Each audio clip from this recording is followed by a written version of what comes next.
It started in the early 2000s. Himeji, the city of the pristine white castle, bustling with tourists by day, transformed into something else by night. By nightfall, the air turned sharp, thick and heavy, like it was watching you, waiting for you, stalking you silently from the shadows. People began to hear it first, the slow, creeping hum of a car engine, inching along the streets like it had nowhere else to go, like it was searching for someone. But no one ever saw the car, only the sound. And then, silence. Some brushed it off as imagination, a city on edge. Others whispered that Himeji was hiding something no one dared to speak out loud, because after those nights, people began to disappear. Quietly, without a trace, without a word, and all of them vanished after hearing the slow, dragging hum of that unseen vehicle. On May 10th, 2011, a dense, ghostly fog settled over Himeji. Streets emptied, silence stretched like a frozen hand across the city. In Shikama, a woman awoke to a sound that chilled her to the bone, a man's desperate, strangled cries echoing from somewhere in the darkness. Trembling, she called 110. She said it came from a truck parked in the shadows, still, waiting for something unspeakable. Neighbors swore they heard it too, frantic banging inside the truck's metal walls, desperate rhythms as if someone was fighting to escape. But when anyone tried to approach, the truck was gone, vanished, leaving only the icy quiet and the heavy, unshakable dread. The next night, police received a report of an abandoned refrigerated truck near the quiet harbor around 10:20 p.m. Investigators approaching it felt their hearts pound, the cold concrete underfoot biting their feet, the air thick and heavy. When they opened the doors, the scene inside froze them in place. A man curled up under a blanket, body stiff, as if time had captured him in his last moment of despair. That man was Shimoyama Masaya, 37 years old, later at the center of a nightmare that would grip Himeji.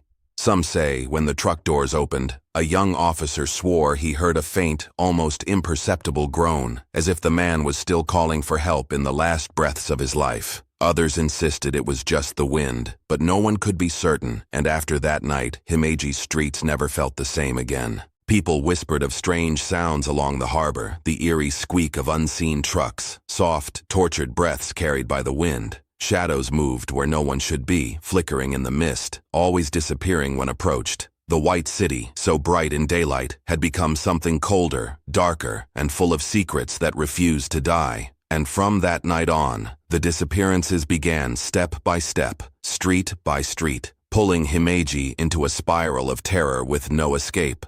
Shimoyama Masaya was never just an ordinary man. At least, that's what the whispers in Himeji claimed. Before the darkness truly caught him, he had a past, one tangled with the Yakuza, a world where daylight barely touched the shadows. In 1999, he carried out a violent act on orders from a gang leader, attacking a high-profile figure in the pachinko underworld. For it, he served over 5 years behind bars. When he walked free, he thought he could finally leave it all behind. Live quietly, fade into the city's daylight hum. By day, he worked. By day, he smiled. But by night, the darkness never let go. Neighbors remembered him waking in sudden panic, breathing hard, staring blankly at the empty space outside his window, as if someone, or something, was always there, waiting, watching. An elderly neighbor remembered one night in autumn 2010. 3 a.m., a corridor lit by faint moonlight. She saw him hunched, trembling, muttering, "They'll come back." His voice barely more than a whisper, but enough to send a chill straight to her bones. Who were they? Nobody dared ask. Nobody dared linger. Only the weight in his eyes, the tension in his posture, hinting at an unseen menace circling close. He had been kidnapped once in 2010, barely escaping. The streets of Himeji fell eerily silent afterward. The nights stretched long and menacing footsteps, faint, urgent, brushing the alleys around his home. But when anyone approached, only darkness remained. Neighbors would sometimes see him by the window, hands clutching his head, murmuring to himself, wrestling with memories, or with something else. A ghost? A curse?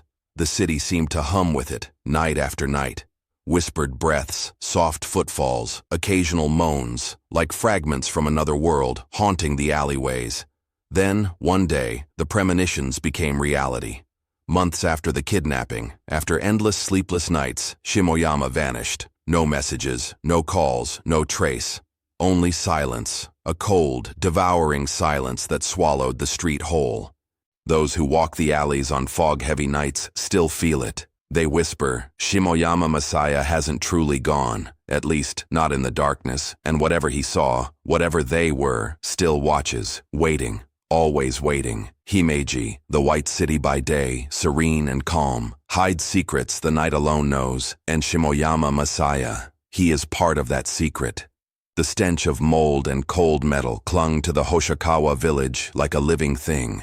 At the center stood the Miki warehouse, a building that looked ordinary by day, but at night carried secrets the locals dared not confront.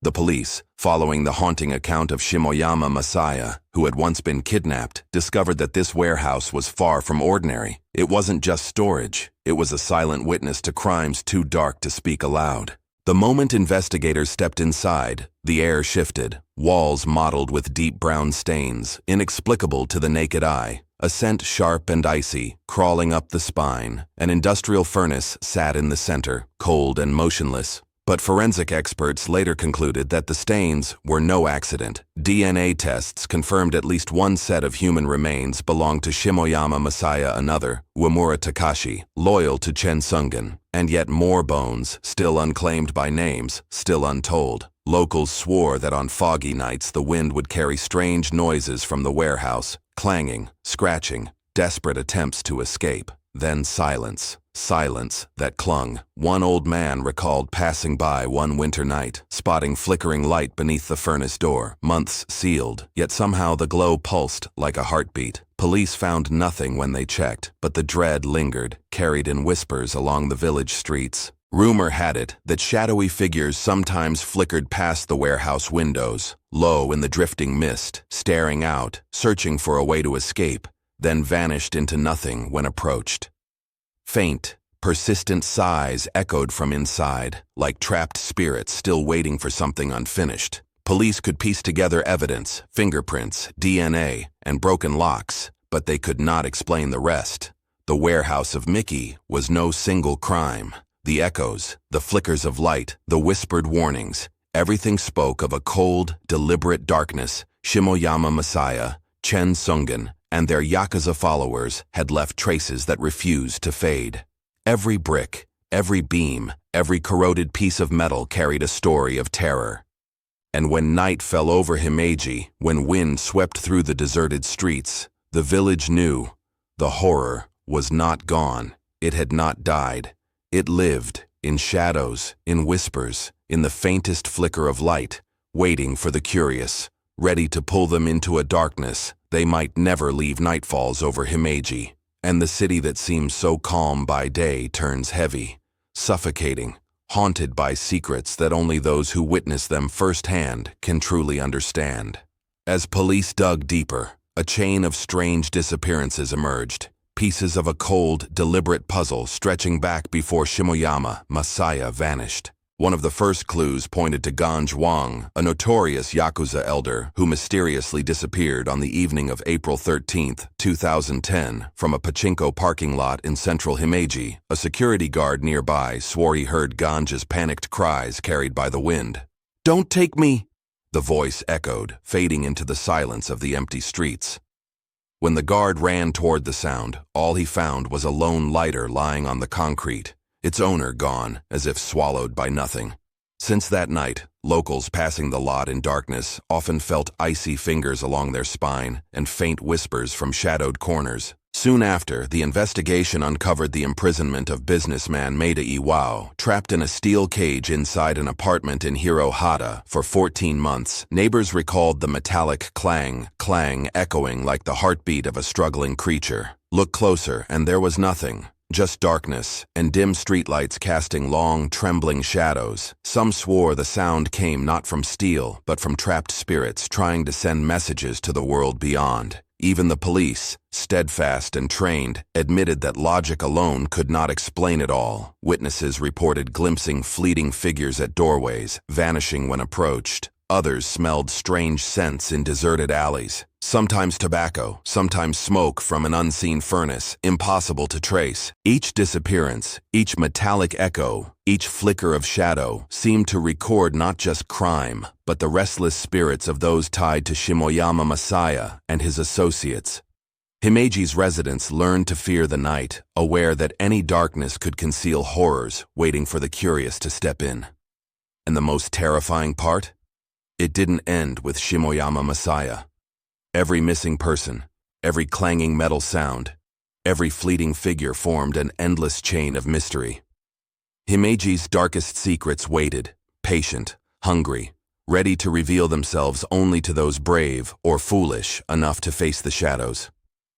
Chen Sungen, the mastermind behind this chain of terror, emerged like a nightmare walking among the living. Locals remembered him flanked by loyal men, stepping with purpose, eyes cold and precise. Yet on certain days, they saw a sixth shadow trailing behind, small, hunched, head lowered nearly to the shoulder.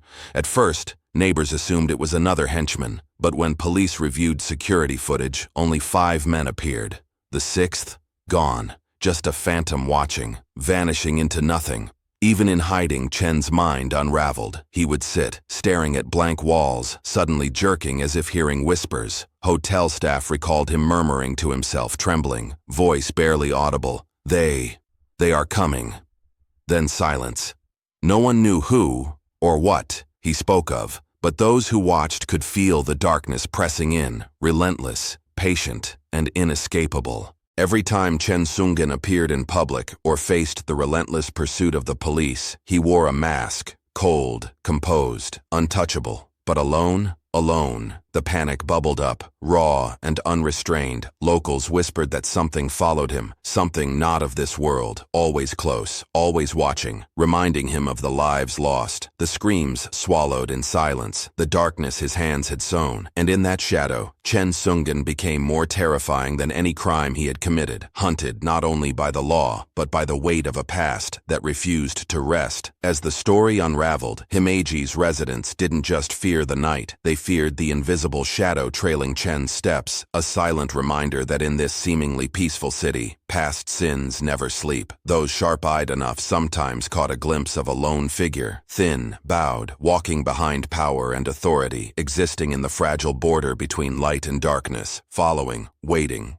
patient, merciless. When Chen Sungen and Uemura Takashi finally faced trial in 2018, the courtroom itself became a historical stage. Not only for the horrors exposed, but for the tension so thick it seeped into everyone present for 207 days. From the first morning to the last, jurors, prosecutors, and lawyers felt a heavy, suffocating weight. Some jurors later confessed to recurring dreams unlike any stress-induced nightmare they had ever known. In these dreams, the industrial furnace at the Mickey warehouse groaned open, a high-pitched squeal that crawled under their skin. A skeletal hand reached out from the crack, desperate, pleading in silence. Others saw the frozen truck, the curled-up body inside, pounding on the glass, begging for rescue. But whenever they tried to approach, it dissolved into emptiness, leaving only a void that chilled the soul. Day after day, the tension mounted. Case files, video evidence, forensic reports, and witness statements constantly reminded them of vanished lives. Yet somehow, a presence lingered, an invisible specter observing, reminding, haunting.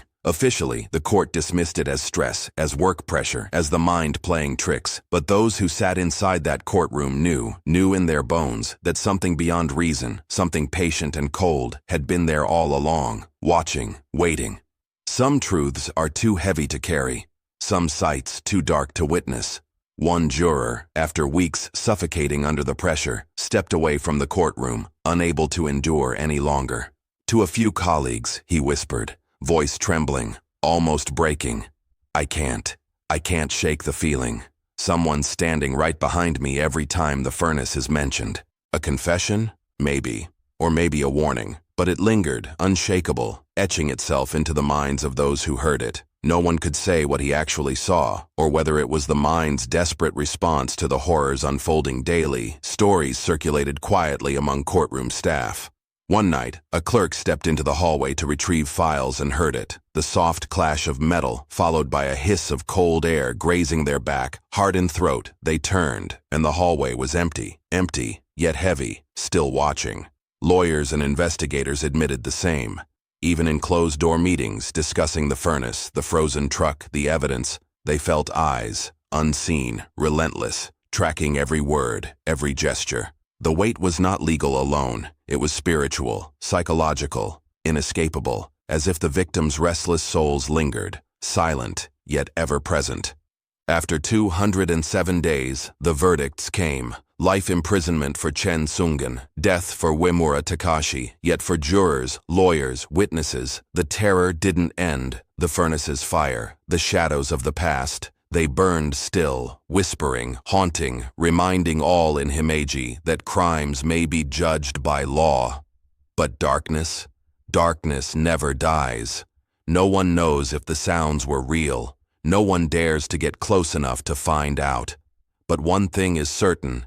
Himeji, the city that once slept peacefully, has not known a quiet night since the case.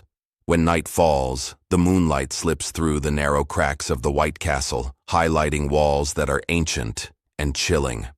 Locals whisper about what they hear, the clink of metal from the abandoned Mickey warehouse, the faint rap on a frozen truck, and sometimes, carried on the wind, the shallow, desperate breaths of something, or someone, still trapped in the shadows. Figures crouch and vanish, slipping through the streets of Imajike, making anyone who passes shiver in unease. Are they the ghosts of victims, or the embodiment of unfinished hatred? Those who dared approach report the shadows vanish, like they never existed at all. Stories of fleeting shapes, eerie noises, and whispering wind persist, leaving the city caught between curiosity and fear. Police left. Courtrooms emptied. Verdicts were handed down. Yet Himeji feels haunted, as if the echoes of the past refuse to die. They say places soaked in violence and vengeance keep part of their souls. In Himeji, the whispers, the raps, the dark shapes, they remind everyone, justice may have been served, but horror never truly sleeps. And maybe, just maybe on the quietest nights, part of that past still stirs, in shadowed alleys, in empty warehouses, on cold, deserted docks. Himeji learned a painful truth. Once violence and hatred are sown, darkness never leaves. Whoever dares walk the streets at midnight might hear it, a soft, haunting call. Proof that the terrible truth never rests. And so, this city that once seemed peaceful has never truly slept again. Thank you so much for watching and staying with us through this dark tale. If this story sent chills down your spine, don't forget to like, comment, and subscribe. Your support keeps these stories alive. Have you ever felt something watching you in the dark? Share your experience in the comments. We might feature it in our next video. And remember, the shadows are always closer than you think.